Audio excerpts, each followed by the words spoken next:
നെഞ്ചു വിരിച്ചു നിൽക്കുന്ന രാഹുലാണ് ഇന്ന് ഇന്ത്യയിൽ ചർച്ചയായി മാറുന്നത്. ആ ചിത്രമാണ് ഇന്ന് സോഷ്യൽ മീഡിയയിൽ വൈറലായി മാറുന്നതും. കൊട്ടിഘോഷിച്ച് കെട്ടിപ്പൊക്കി രാഷ്ട്രപതിയെ പോലും വിളിക്കാതെ എല്ലാം ഞാൻ എന്ന് പറഞ്ഞ് മോദി ഉദ്ഘാടനം നിർവഹിച്ച പാർലമെന്റിനകത്ത് ആ നടുത്തളത്തിൽ അക്രമകാരികൾ കണ്ണീർ വാതക പ്രയോഗം നടത്തിയപ്പോൾ എംപിമാരെല്ലാം നാല് വഴിക്ക് ഓടി ഒളിക്കാൻ ശ്രമിച്ചപ്പോൾ ധീരതയോടെ നെഞ്ചും വിരിച്ച് ആ നടുത്തളത്തിൽ നിൽക്കുന്ന രാഹുലിനെയാണ് കാണാനായത്. കോൺഗ്രസ് ദേശീയ വക്താവ് സുപ്രിയ ശ്രീനഥെ അടക്കം ചിത്രം സോഷ്യൽ മീഡിയയിൽ പങ്കുവച്ചിട്ടുണ്ട്. ഭയപ്പെടേണ്ട, വാക്കുകളല്ല പ്രവൃത്തിയിലൂടെ കാണിച്ചു എന്ന് പറഞ്ഞുകൊണ്ട് പാർലമെന്റിൽ ബഹളമുണ്ടായപ്പോൾ നേതാവ് നെഞ്ചു വിരിച്ചു നിന്നു എന്ന അടിക്കുറിപ്പോടെയാണ് ഈ ചിത്രം അവർ പോസ്റ്റ് ചെയ്തിരിക്കുന്നത്. BJP നേതാവിനെ പറ്റിയ ഗുരുതരമായ പിഴവിന്റെ അടിസ്ഥാനത്തിലാണ് അക്രമകാരികൾ പാർലമെന്റിനകത്തേക്ക് പ്രവേശിച്ചതും പിന്നീട് അങ്ങോട്ട് ആക്രമണങ്ങൾ അഴിച്ചുവിട്ടതും. ഷൂവിനകത്ത് ഒളിപ്പിച്ചുകൊണ്ടാണ് സ്മോക്കിംഗ് സ്പ്രേ അകത്തേക്ക് എത്തിച്ചത്.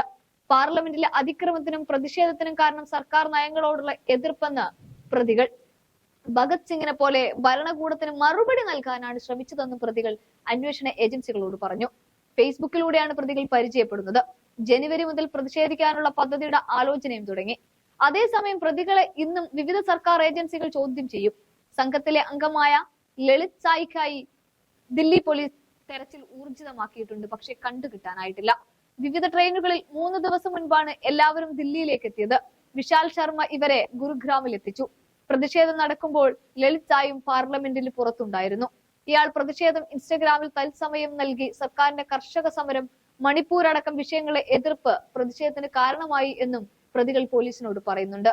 എന്താണെങ്കിലും ഈ സംഭവത്തിൽ നെഞ്ചു വിരിച്ചു നിന്ന രാഹുൽ തന്നെയാണ് ഇന്ന് താരം.